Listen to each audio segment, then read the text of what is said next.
यह घटना है उस दौर की जब भारत देश को उसकी पहली महिला प्रधानमंत्री मिली थी। यह महिला थी भारत के पहले प्रधानमंत्री जवाहरलाल नेहरू की पुत्री इंदिरा गांधी।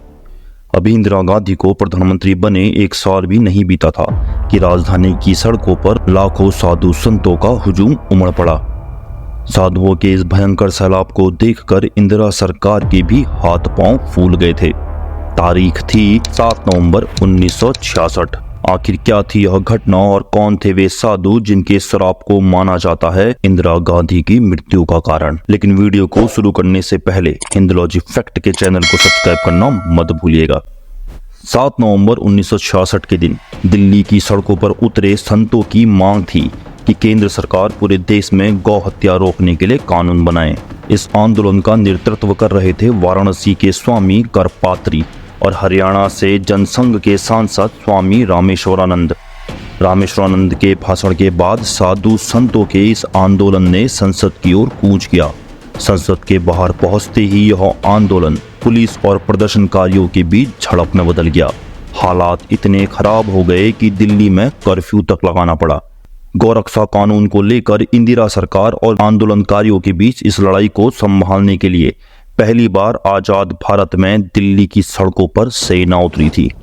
इस आंदोलन का नेतृत्व कर रहे स्वामी करपात्री महाराज का संबंध उत्तर प्रदेश के प्रतापगढ़ से था।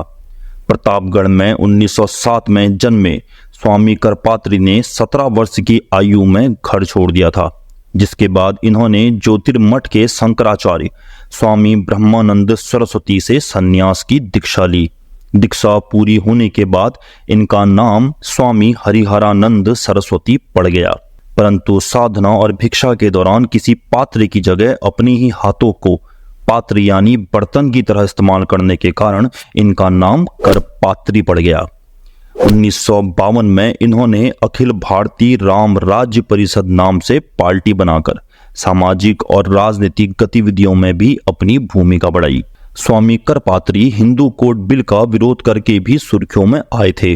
1955 में इन्होंने गौरक्षात्र अहिंसात्मक धर्मयुद्ध समिति की भी स्थापना की, जिसका उद्देश्य गौरक्षा कानून की मांग को आगे बढ़ाना था। इस समिति से जुड़े लोग माखन खाओ गाय बचाओ के नारों के साथ देश के अलग अलग हिस्सों में प्रदर्शन करते थे। गौरक्षा के लिए कानून बनाने की मांग का आधार संविधान के अनुच्छेद 48 को बनाया गया था, जिसमें यह अपेक्षा की गई थी कि गाय और अन्य दुधारू पशुओं का वध रोकने के लिए कानून बनाया जाएगा। इंदिरा गांधी के नेतृत्व वाली कांग्रेस सरकार के अंदर भी एक गुट गौरक्षा कानून के समर्थन में था। हालांकि इंदिरा गांधी ने इसे राज्यों का मामला बताकर कानून बनाने से सरासर इनकार कर दिया। उनका यह भी कहना था कि वह गौरक्षकों के सामने नहीं झुकेगी। कहा जाता है कि चुनाव से पूर्व इंदिरा गांधी स्वामी करपात्री को मानती थी तथा इंदिरा ने चुनाव जीतने के बाद गौरक्षा कानून बनाने का स्वामी करपात्री को वचन भी दिया था, परंतु चुनाव जीतने के पश्चात इंदिरा का यह वादा हवा हो गया, जिसके बाद स्वामी करपात्री ने आंदोलन का तरीका अपनाया। 7 नवंबर 1966 के दिन दिल्ली में प्रदर्शन की योजना बनाई गई। उस समय केंद्रीय गृह मंत्री थे गुलजारी लाल नंदा। गुलजारी लाल जो भारतीय साधु समाज के अध्यक्ष भी थे। इन्होंने इंदिरा गांधी को भरोसा दिलाया कि वह आंदोलन को संभाल लेंगे। अब दिल्ली में लाल किले के सामने साधुओं और प्रदर्शनकारियों की भीड़ जुटने लगी। दोपहर तक शांतिपूर्ण चल रहा आंदोलन संसद की ओर मार्च करते ही उग्र हो उठा। आंदोलनकारियों ने संसद में घुसने की कोशिश भी की। जब लाठीचार्ज से स्थिति नहीं संभली तो प्रदर्शनकारियों और पुलिस के बीच भयंकर मुठभेड़ को देखकर इंदिरा सरकार ने पुलिस को गोली चलाने का आदेश दे दिया। संसद भवन के बाहर भयंकर संग्राम छिड़ गया। दावा किया जाता है कि गोलीबारी में सैकड़ों लोगों की मौत हो गई थी, परंतु सरकार ने जो आंकड़े रखे उसके अनुसार 8 लोगों की मृत्यु और 50 लोग घायल हुए थे। शाम होने तक हालात इतने बदतर हो गए कि दिल्ली में सेना बुलानी पड़ी और पूरे दिल्ली में कर्फ्यू लगा दिया गया। ये कर्फ्यू कई दिनों तक चला। आंदोलन संभालने में असफल रहे गुलजारी लाल नंदा ने अपने पद से इस्तीफा तक दे दिया। हिंसा तो थम गई, लेकिन आंदोलन ने अब एक नया रूप ले लिया था। एक हफ्ते बाद सर्वदलीय गोरक्षा महाअभियान समिति ने सत्याग्रह और अनशन करने का ऐलान कर दिया। 20 नवंबर को पुरी के शंकराचार्य जगत गुरु निरंजन देव ने अनशन शुरू भी कर दिया। इनके अनशन शुरू करते ही भारी संख्या में लोग इनसे जुड़ने लगे। अब यह आंदोलन अन्य राज्यों में भी फैल गया। उधर दूसरी तरफ स्वामी करपात्री को गिरफ्तार कर लिया गया। 72 दिन अनशन के बाद पुरी के शंकराचार्य की तबीयत बहुत ज्यादा बिगड़ गई थी तथा अन्य 2 अनशनकारियों की मृत्यु भी हो चुकी थी।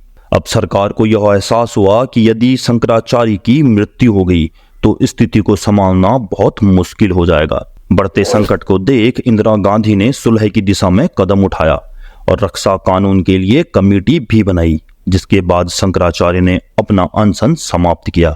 इस पूरे घटनाक्रम में जब दिल्ली में साधुओं पर अंधाधुंध गोली चलाई गई थी तो उसमें कई साधु संतों के साथ प्रतीक के रूप में आंदोलन में शामिल की गई गाय भी मारी गई थी।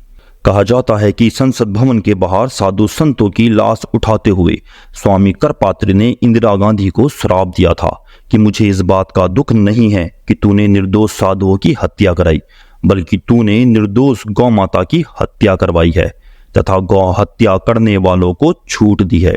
तेरा यह भयंकर पाप माफी के लायक नहीं है और गौपाष्टमी के दिन ही तेरे वंश का भी नाश होगा। 7 नवंबर 1966 का दिन गौपाष्टमी का ही दिन था तथा 31 अक्टूबर 1984 का दिन वह दिन जब इंदिरा गांधी की मृत्यु हुई थी और यह दिन भी गौपाष्टमी का ही दिन था। इंदिरा गांधी के पुत्र संजय गांधी और राजीव गांधी की मृत्यु भी गौपाष्टमी के दिन ही हुई थी। इसलिए करपात्री महाराज के द्वारा दुख और अवसाद में दिए गए श्राप को इंदिरा गांधी और उनके परिवार के विनाश का कारण भी माना जाता है।